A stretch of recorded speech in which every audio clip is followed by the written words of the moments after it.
अनुमानित तौर पर देश में 52% से 55% ओबीसी आबादी है। लोकसभा चुनाव में ओबीसी वोट 350 से ज्यादा सीटों पर निर्णायक भूमिका निभाते हैं।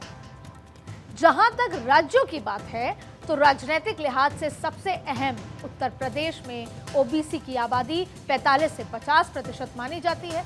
बिहार में ईबीसी प्लस ओबीसी का यह समीकरण करीब 63% से ज्यादा माना जाता है और इसी तरह महाराष्ट्र में ओबीसी आबादी करीब 35% से 38% और तमिलनाडु में 45% से 50% और कर्नाटक में 35 से 40, मध्य प्रदेश में 45, राजस्थान में 40 से 45 और गुजरात में करीब 40% ओबीसी आबादी है। इसको बताने का मकसद, ये पूरा डेटा बताने का मकसद ये है कि ओबीसी वोट बैंक क्या क्या कर सकता है किसी राजनीतिक दल के लिए।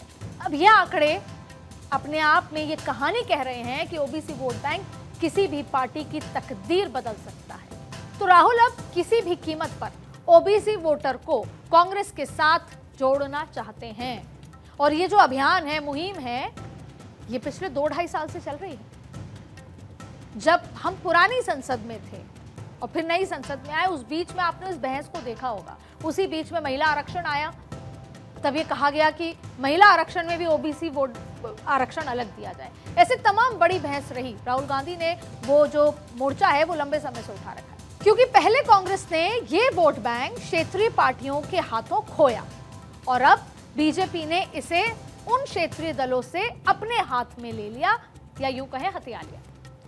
जातियों के आधार पर वोटों का ध्रुवीकरण कैसे होता है, इस बात को समझने के लिए याद करिए 90 का वो दशक जब मंडल कमीशन ने पिछड़े वर्ग को आरक्षण दिया। ये वो वक्त था जिसके बाद यूपी और बिहार में कई क्षेत्रीय दल ओबीसी वर्ग के वोट से मजबूत होते गए। फिर 1996 के लोकसभा चुनाव में जहां कांग्रेस को 25% ओबीसी वोट मिला, वहीं बीजेपी को 19% ओबीसी वोट हाथ आया, जबकि क्षेत्रीय दलों को सबसे ज्यादा 49% ओबीसी कोटे का वोट हासिल हुआ। फिर 2009 तक ओबीसी वोट का बंटवारा कमोबेश ऐसे ही चलता रहा। फिर 2009 में कांग्रेस का शेयर 24, बीजेपी का 22% और दूसरे दलों का 42% तक रहा। लेकिन फिर 2019 के लोकसभा चुनाव में मोदी मैजिक के सामने ओबीसी वोटों का गणित पूरी तरह बदल गया। 2019 में कांग्रेस के खाते में ओबीसी केवल 15% रह गए। बीजेपी के लिए पिछड़े वर्ग के मतदाताओं ने रॉकेट की तरह छलांग लगाई और बीजेपी का वोट शेयर 44% बढ़ गया, जबकि समाजवादी पार्टी, आरजेडी समेत ओबीसी वोट के सबसे बड़े हिस्सेदार रहे क्षेत्रीय दलों के खाते में देश में सिर्फ 27% वोट ओबीसी आ पाए। अब जाहिर है, जिस सोशल इंजीनियरिंग के दम पर पहले कांग्रेस और फिर रीजनल पार्टीज ने अपना सियासी किला मजबूत किया था, बीजेपी ने उसमें सेंधमारी लगा दी। जिसे बीजेपी को कभी ब्राह्मण बनिए की पार्टी कहा जाता था, बदलती राजनीति में वो बीजेपी 2014 के बाद से अगड़ी जातियों के साथ साथ ओबीसी की भी पार्टी मानी गई। वजह नरेंद्र मोदी ओबीसी से आते हैं, बड़ा चेहरा है।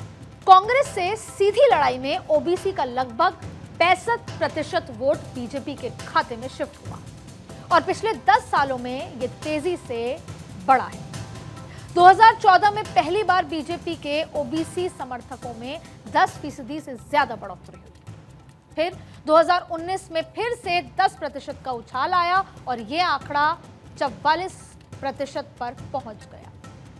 आंकड़े कहानी बताते हैं और ये आंकड़ों से मैं आपको उन्हीं बदलाव का ट्रेंड बताने की कोशिश कर रही हूं कि ये ट्रेंड कैसे बदला।